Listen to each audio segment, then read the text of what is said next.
جيفري إبستين المتهم في واحدة من أخطر قضايا الجرائم الجنسية في التاريخ الحديث. الآن وبعد سنوات من الغموض، أفرجت وزارة العدل الأمريكية عن كم هائل من الوثائق كاشفة أسماء شخصيات مشهورة، من بينها دونالد ترامب، إيلون ماسك، والرئيس الأمريكي الأسبق جورج بوش الأب وغيرهم. ووفقا لما ورد في إحدى الشهادات داخل هذه الملفات، يزعم أن الرئيس الأمريكي الأسبق جورج بوش الأب اعتدى جنسيا على ضحية ذكر. الشهادة نفسها تتحدث عن تعرض الضحية لاحقا لما وصف بأنه طقس عنيف تخلله بتر قدميه باستخدام سلاح أبيض.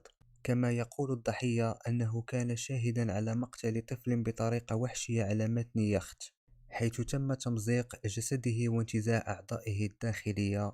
ويضيف أن الموجودين على اليخت قاموا بأكل ما أخرج من جسد الطفل. هذا الفيديو قديم، لكنه عاد للظهور بقوة الآن، لأنه يتطابق بشكل مقلق مع ما كشفته الوثائق الجديدة. شاهدوا هذا. ¡Comieron humanos! ¡Asquerosidad! ¡Comieron humanos! Yo no estaba enterada de nada. Que había, o sea, de los asesinatos sí, pero que habían comido humanos. ¡Humanos! ¡Fuera la carne humana!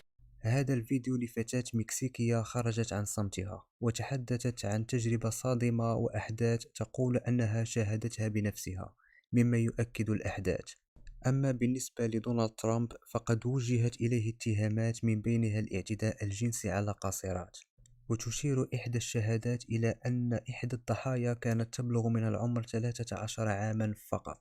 كما تشير الوثائق إلى أن إيلون ماسك حاول مرارا زيارة جزيرة إبستين. وبحسب ما ورد في رسائل إلكترونية مذكورة ضمن الملفات، يقال إن هذه المراسلات تظهر محاولات تواصل واهتمام. فبحسب ما ورد في إحدى الرسائل، سأل ماسك إبستين إن كانت هناك حفلات مخططة في الجزيرة، وأضاف لاحقا أن تجربة جزيرة هادئة لا يراها مناسبة له.